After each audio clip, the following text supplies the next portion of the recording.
Welcome to cricket.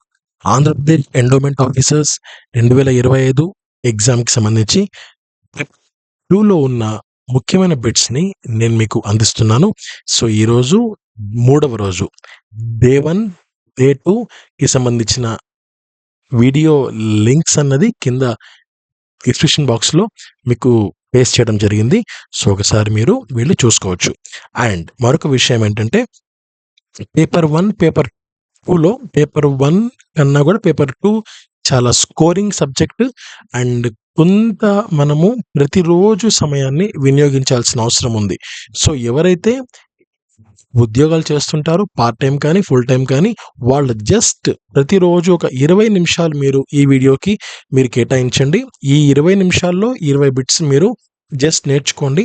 లేదా ఒక half an hour పక్కన పెట్టేసి హాఫ్ అన్ అవర్లో ఈ 20 బిట్స్ నేర్చుకోండి. ప్రతిరోజు 20 బిట్స్ నేర్చుకోగలిగితే దెన్ మీరు అది ఆ 20 బిట్స్ ప్రతిరోజు ఇచ్చే కాన్ఫిడెన్స్ మీకు మామూలుగా ఉండదు ఎగ్జామినేషన్ సమయంలో.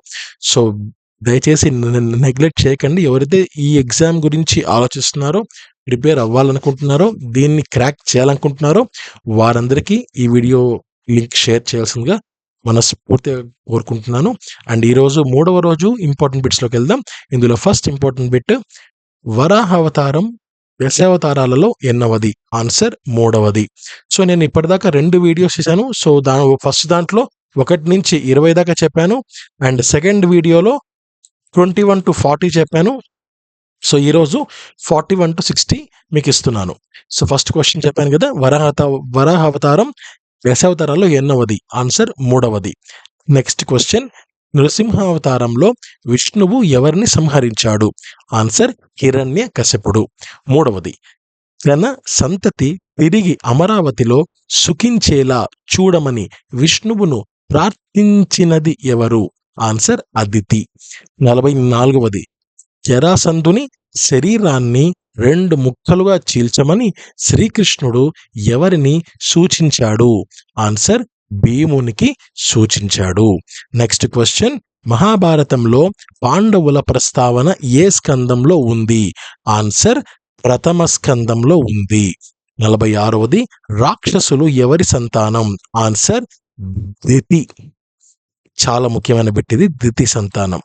47వది, అష్టాదశ పురాణాలలో శివ సంబంధం కాని పురాణం ఏది? ఆన్సర్ స్కాంద పురాణం. నెక్స్ట్, యమధర్మరాజు నగర విస్తీర్ణం ఎంత? ఆన్సర్ 1000 యోజనాలు. 49వ క్వశ్చన్, గరుడ పురాణంలో ప్రధానంగా ఏ అంశాలు చెప్పారు? ఆన్సర్ పితృకర్మల కాండ. నెక్స్ట్ క్వశ్చన్, గజేంద్రుని రక్షించడానికి విష్ణువు ఎలా వచ్చాడు? ఆన్సర్ గరుడునిపై వచ్చాడు. 51వ క్వశ్చన్, భవిష్య పురాణంలో చెప్పబడి నేటికి ఆచరించే వ్రతం ఏది? ఆన్సర్ సత్యనారాయణ వ్రతం. నెక్స్ట్, గంగా నదికి తన చెవిలో ప్రవహింపజేసిన ఋషి ఎవరు? ఆన్సర్ జహ్నువు.